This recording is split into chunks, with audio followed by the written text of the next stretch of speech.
Bismillahirrahmanirrahim. Assalamualaikum warahmatullahi wabarakatuh. Selamat pagi anak-anak. Semoga semuanya beserta keluarga di rumah dalam keadaan sehat. Oke, Bu Sofa kembali menjelaskan tentang materi PAI untuk kelas 9 khususnya. Dan materi hari ini itu adalah bab 5 tentang haji dan umroh. Mungkin kalau bukunya yang berbeda, boleh menyesuaikan. Buku yang Ibu pegang adalah buku ini ya, keluaran dari pemerintah dan keluaran tahun 2018.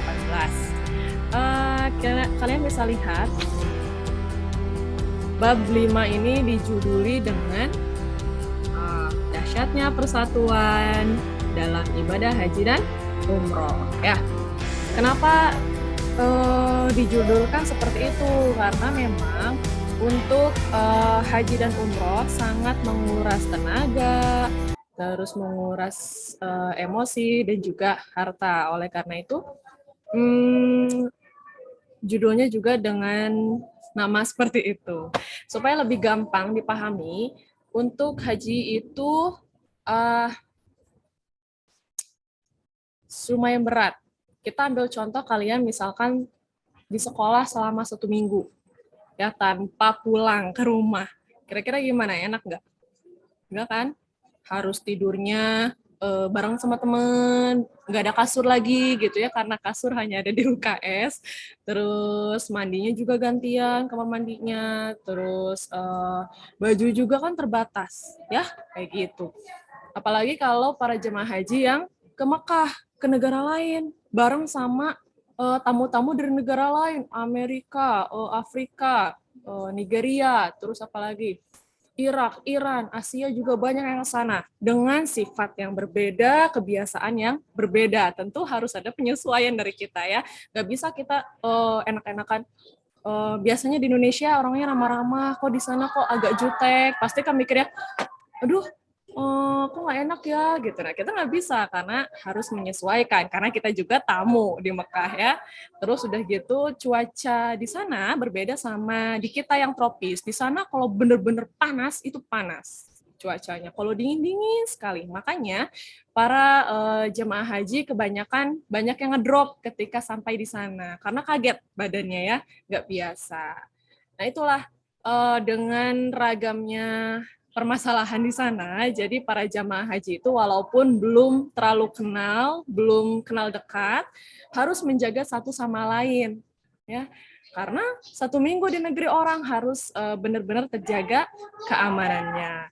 Nah, jadi kita akan bahas materi tersebut hari ini dan mohon maaf Bu Sofa lagi di luar, jadi agak berisik, ya nggak apa-apa, oke?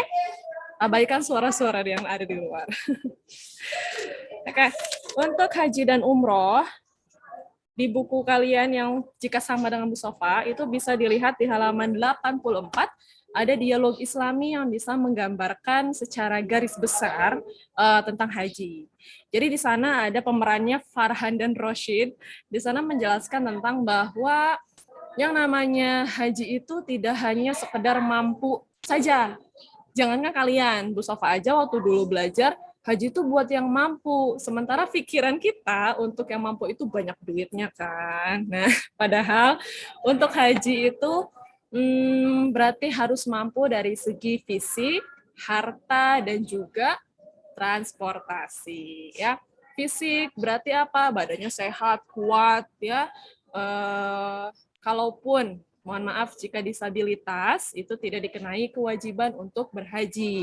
Namun jika penyandang disabilitas tersebut merasa mampu untuk melaksanakan haji dan ada yang membantunya, maka diperbolehkan untuk haji. Tapi kalau dirasa berat, tidak apa-apa. Terus untuk harta, harta itu ada yang untuk dibawa ke Mekahnya, ke Tanah Suci, ada yang ditinggal di Indonesia. Kenapa? Karena banyak sekali orang-orang yang ngabebelaan gitu ya Sundanya, ngabebelaan haji sampai ngutang-ngutang, jual rumah, jual sawah, jual tanah, bahkan ada yang jual kendaraan. Akhirnya ketika pulang ke Indonesia nggak punya rumah, makan numpang, ya, pekerjaan nggak punya.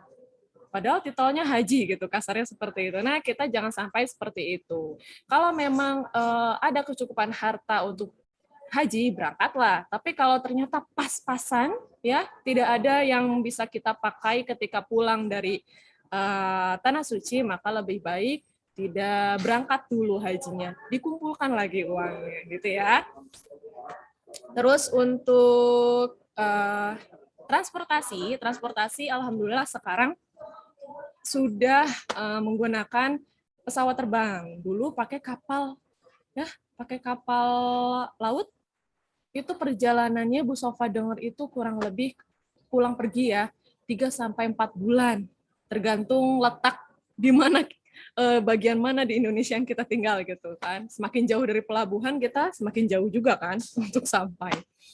Nah, perjalanannya yang cukup lama membuat para jamaah haji banyak yang meninggal dunia di tengah jalan. Terus ada penyakit-penyakit menular juga. Terus tapi di samping itu jamaah haji zaman dulu itu benar-benar belajar Islamnya luar biasa. Karena lama di kapal, akhirnya mereka bertukar-tukar apa yang mereka pahami gitu.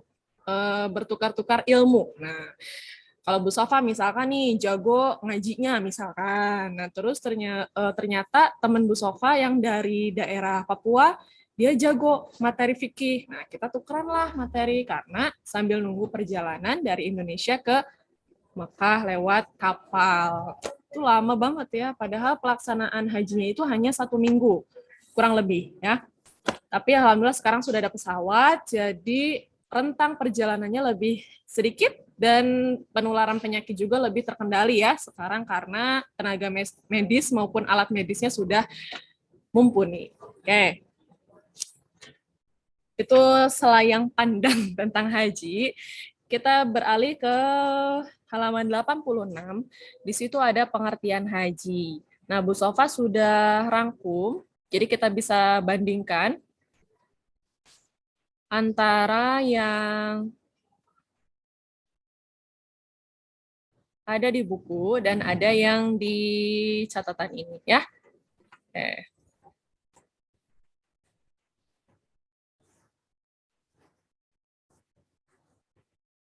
Nah, sini udah kelihatan ya.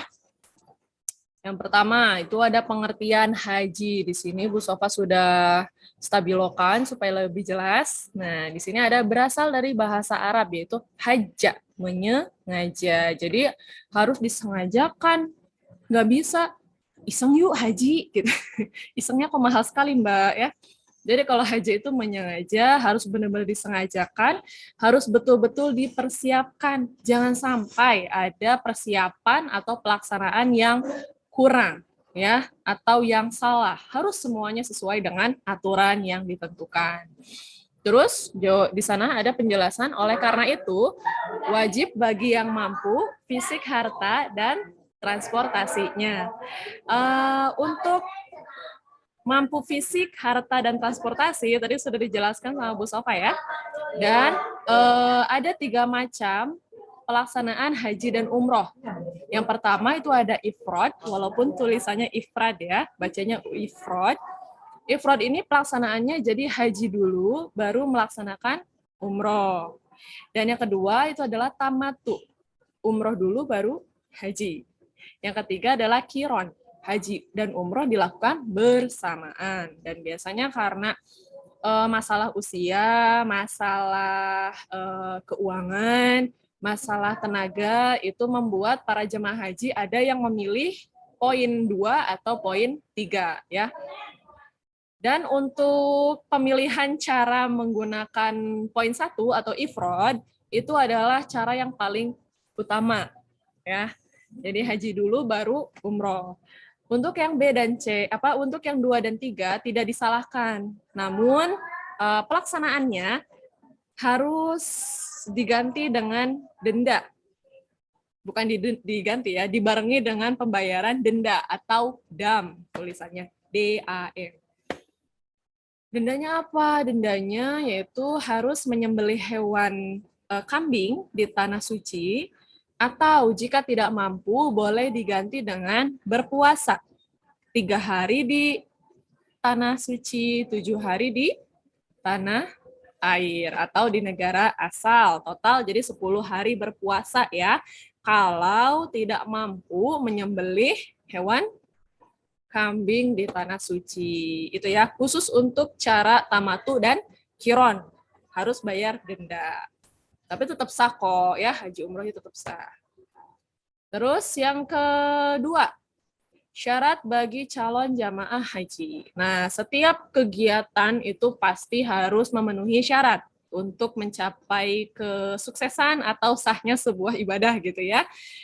Contoh kayak kalian waktu mau US, mau ujian sekolah, pasti ada syarat-syaratnya. Harus kelas 9, tugasnya udah selesai, sudah mengumpulkan berkas-berkas atau formulir keikutsertaan ujian sekolah ke TU. Nah, ya. Terus kalau zaman Bu Sofa harus bayar uang SPP dulu, uang bulanan sekolah. Sekarang kan kalian gratis ya, makanya harus lebih semangat sekolahnya. Oke, balik lagi. Set. Nah, itu syarat-syaratnya contoh. Dalam haji juga ada syarat-syaratnya. Yang pertama, apa? Islam. Syarat yang pertama adalah Islam. Jadi, haji hanya diperuntukkan bagi umat muslim. Jika ada teman kita yang ikut, misalnya Bu Sofa, aku mau ikut haji dong, tapi yang ikut sama Bu Sofa ini beragama Kristen. Gimana? Ya, ketika teman Bu Sofa yang beragama Kristen ini selesai ibadah haji dan merasakan, oh ternyata lebih baik masuk Islam, misalkan seperti itu. Akhirnya mu'alaf, masuk Islam. Dan ketika teman Bu Sofa ini bilang, Bu Sofa, berarti kan saya udah mu'alaf nih, terus sekarang udah haji juga kemarin, berarti nggak usah haji lagi dong, kan udah gitu ya. Nah itu kewajiban untuk berhaji bagi mu'alaf tersebut masih ada. Karena keadaannya ketika beliau berhaji itu masih dalam keadaan non-muslim. Jelas ya? Terus yang kedua, baligh. Baligh itu adalah usia dewasa, ya. Usia dewasa menurut Islam. Laki-laki mohon maaf sudah mimpi basah. Kalau perempuan sudah dalam keadaan haid atau menstruasi. Lalu yang anak kecil boleh haji nggak, Bu?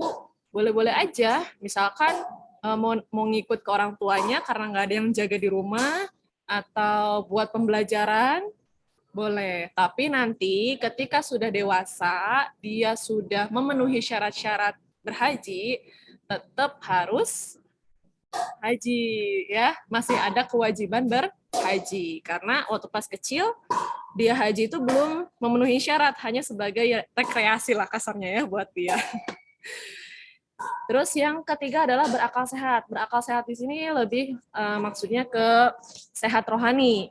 Kalau di buku kalian itu masih terlalu kasar ya, dibilangnya jika gila katanya seperti itu. Tapi sebenarnya sakit kejiwaan, lemesnya ya. Jadi kalau ada jamaah haji yang ternyata memiliki gangguan kejiwaan, maka tidak diberi kewajiban untuk berhaji. Jangankan haji, sholat aja, orang yang sedang sakit itu, ya sakit kejiwaan, tidak memiliki kewajiban. Apalagi haji yang biayanya besar. Ya. Jadi untuk yang berakal sehat saja, kemudian merdeka. Merdeka di sini maksudnya bukan orang-orang yang terikat secara penuh kehidupannya kepada orang lain. Di buku kalian dicontohkan dengan hamba sahaya. Kalau hamba sahaya mungkin yang serupa dengan di negara kita itu ART ya, asisten rumah tangga. Dan untuk asisten rumah tangga seperti yang kita tahu sendiri, itu pekerjaannya sangat terkait sama majikannya. Jadi kalau majikannya kemana, kadang-kadang majikan ART-nya pun ikut. Apalagi kalau punya dede bayi majikannya ya. Atau misalkan kita ambil contoh, majikannya lagi sakit, terus ART-nya ke Mekah, ya, soal ibadah haji. Yang namanya orang sakit itu kan harus diurus obatnya, makanannya, bajunya, kegiatannya. Terus kalau misalnya ART ke tanah suci, mertua salah sebelum ya, majikannya ditinggal di rumah, ada kemungkinan meninggal dunia nggak? Ada kemungkinan. Yang disalahkan siapa? ART. Nah, jangan sampai ART itu meninggalkan kewajibannya untuk menjaga majikan demi haji, ya. Kecuali jika haji, jika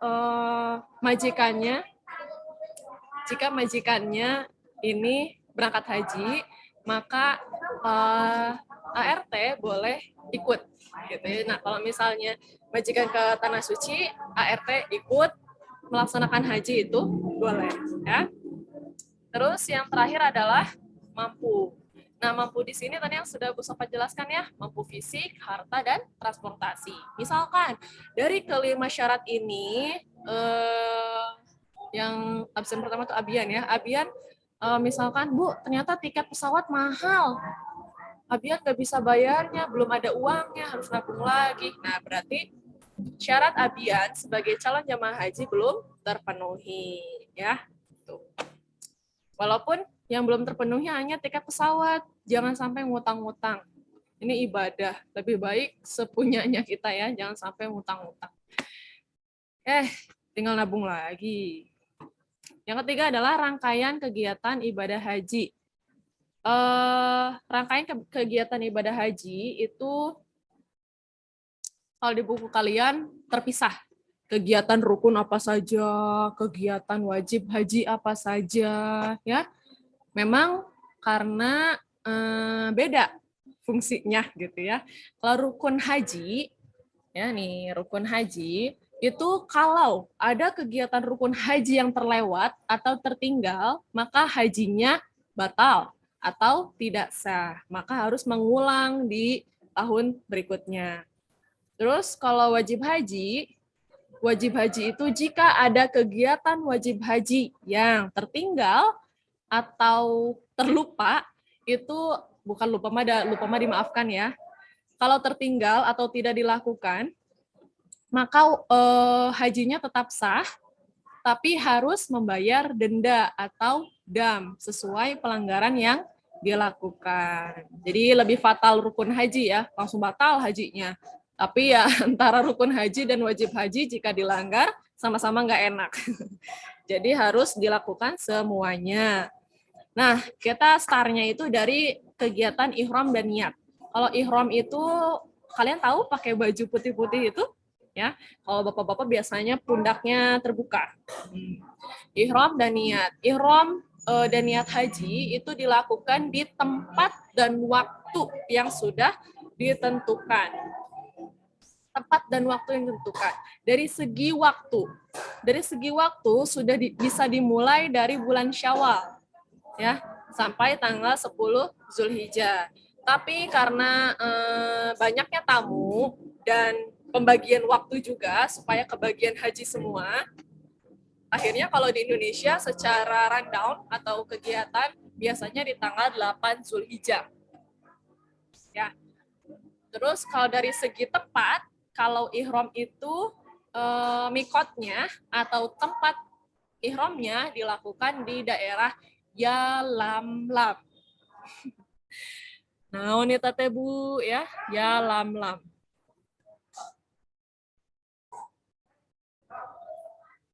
Yalamlam kita bisa lihat menggunakan baju ihram dan berniat untuk haji. Untuk di buku kalian bisa dilihat di halaman 91. 91 poin D. Poin D. Oh, kelihatan nggak? Poin D di situ ada Yalamlam. Jadi untuk jemaah haji yang berasal dari Yaman, India, dan Indonesia, dan negeri-negeri yang searah dengan kita itu mikotnya di Yalamlam atau ihramnya di Yalamlam. Nah ini ya Yalamlamnya. Kurang besar ya. Kita perbesar lagi. Nah, ini Yalamlam. Makanya di sini ya. Berarti kita datang dari arah sini, gitu ya. Dari arah sini kita. Yalamlam. Terus kita nanti turun di Mekah. Di Mekah biasanya ke hotel dulu. Ya. Nanti hotelnya ditentuin sama pihak ini, pihak Kemenak ya. Oke, kita balik lagi ke catatan yang tadi. Nah, ini. Untuk ihram dan niat yang tadi di lam itu merupakan rukun haji. Jadi, kegiatan ihram dan niat itu termasuk rukun haji, dan jika tidak dilakukan maka hajinya batal ya, harus diulang lagi. Terus yang selanjutnya adalah wukuf di Arafah. Kegiatan selanjutnya wukuf di Arafah tuh ngapain? Wukuf tuh berdiam diri. Berdiam diri tapi nggak diem aja keteyap. Tapi ngaji, sholat sunnah, sholat wajibnya jamaah, terus zikir ya, baca doa pagi petang ya, gitu. Ini dilakukan biasanya di tanggal 9 Zulhijjah dan termasuk rukun haji. Jadi kalau misalnya tidak dilakukan, hajinya batal ya. Terus yang ketiga adalah astagfirullah, bermalam di Muzdalifah. Bermalam di Muzdalifah itu kegiatannya sama. Jadi secara keseluruhan kegiatannya itu sholat, ngaji, zikir. Sholat, ngaji, zikir gitu ya. Tapi kalau di Muzdalifah ditambah dengan mengambil batu-batu kerikil.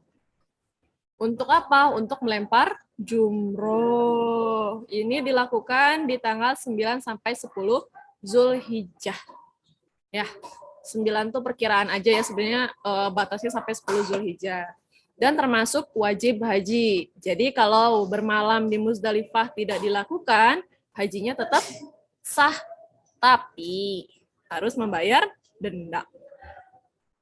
Terus habis bermalam, kita langsung melempar jumroh Aqobah di Mina tanggal 10 Zulhijjah dan termasuk wajib haji. Jadi dari Muzdalifahnya biasanya tengah malam, terus nanti nyampe Muzdalifahnya tengah malam, terus nanti berangkat ke Mina. Ya, gitu. Terus dari Mina itu tanggal 10 Zulhijjah wajib haji, habis lempar jumroh, selanjutnya adalah tahallul awal. Tahallul awal di Mina. Tahallul itu memotong atau mencukur rambut. Kalau yang jamaah haji laki-laki biasanya gundul semuanya, dibotakin ya, dicukur habis. Nah, kalau yang perempuan biasanya mencukur 3 helai rambut atau ujung rambutnya. Kan suka panjang ya perempuan mah. Jadi potong ujungnya sebanyak 3 helai atau panjangnya katanya sejari lah gitu. Mau jari ini ya, pokoknya sepanjang jari. Nah, itu tahallul. Termasuk rukun haji ya untuk tahallul. Jadi kalau tidak dilakukan batal. Selanjutnya, setelah tahallul awal bermalam di Mina tanggal 10 sampai 13 Zulhijjah. Kenapa lama banget? Karena melempar jumroh itu nggak cuma sekali. Satu gelombangnya itu ada 7 kerikil yang dilempar. Sementara jumroh itu ada jumroh ula, jumroh wusto, ya, dan jumroh akhir. Jadi ya kurang lebih banyak ya kerikil yang dilempar. Terus tadi Bu Sofa bilang tamunya juga banyak dari negeri lain kan, negara lain. Jadi waktu dan kegiatannya dibagi-bagi supaya semua jemaah sedunia itu bisa merasakan lempar jumroh.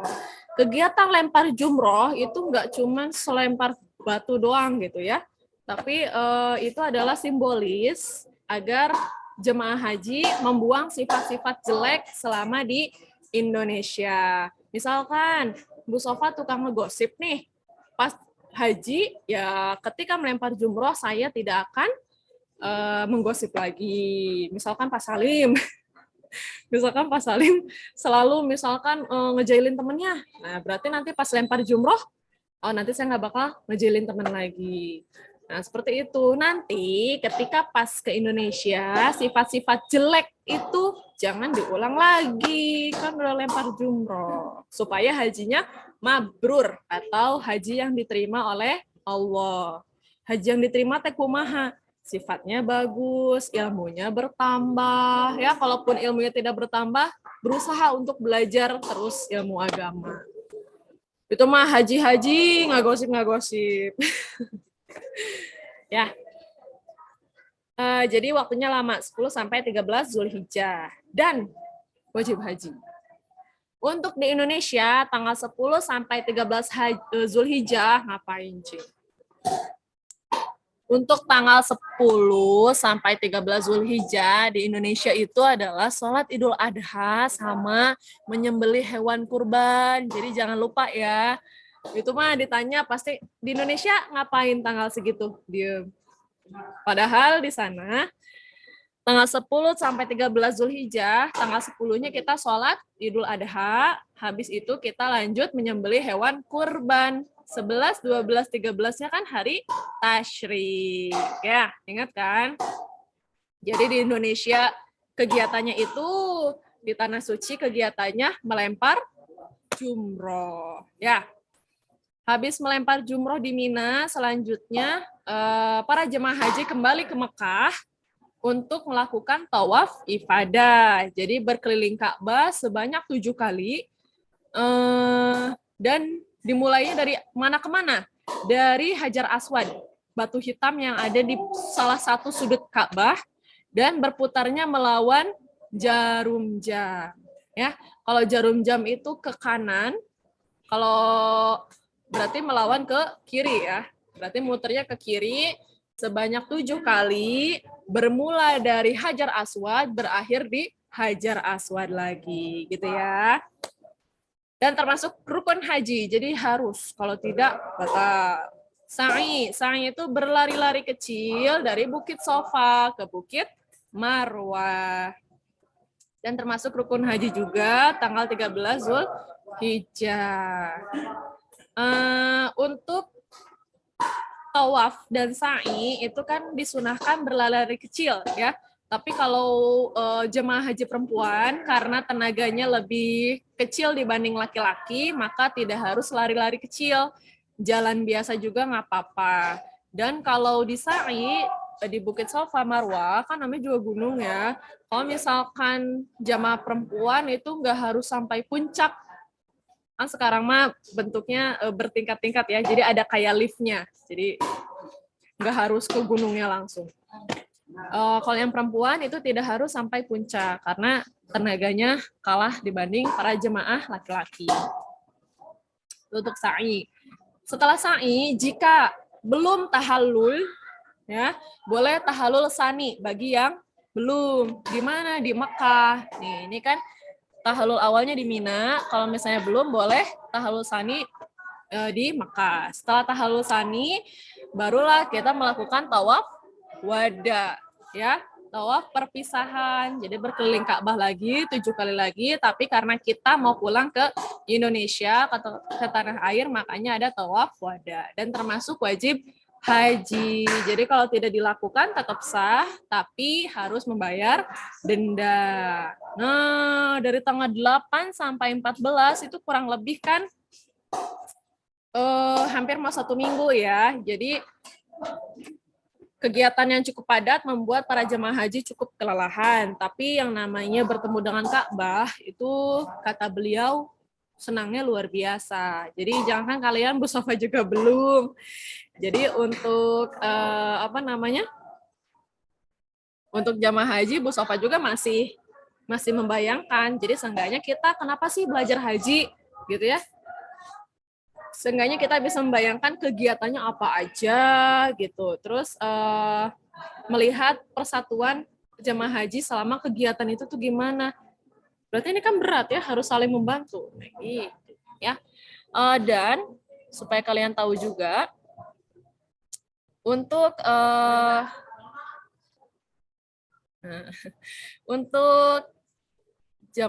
kegiatan haji sebenarnya itu sudah dibantu juga sama Kemenag. Jadi Kemenag biasanya ngasih kayak rundown acara lah gitu ya. Nah ini tadi yang karena kurang besar ya tadi. Jadi kalau ini yang hijau itu tanggal tanggal hijriahnya, dan yang ini tanggal nasionalnya yang kecil. Berarti tadi tanggal 10 Zulhijjah itu di tanggal 9 Juli 2022 ya, insya Allah tahun ini. Dan untuk rundown acaranya, kalau dari Kemenag biasanya berbentuk seperti ini. Nah, tuh ya, tanggal 8, jam 7 sampai jam malam, ini diberangkatkan menuju Arafah. Terus tanggal 9, jam segini ngapain, subuh ngapain, ini ngapain. Nah, itu semua sudah diatur sama Kemenag, dan estimasinya seperti itu ya. Tadi yang kata Bu Sofa contohkan dari tanggal 8 sampai tanggal 14. Dan mungkin ada pergeseran waktu karena tamunya banyak. Ya, tinggal kita nabung dan memperkuat niat ya. Jangan sampai kita haji buat gegayaan biar dihormatin sama orang. Padahal haji itu kan untuk diri kita sendiri sebagai pengingat juga agar terus berbuat baik, terus berubah menjadi lebih baik.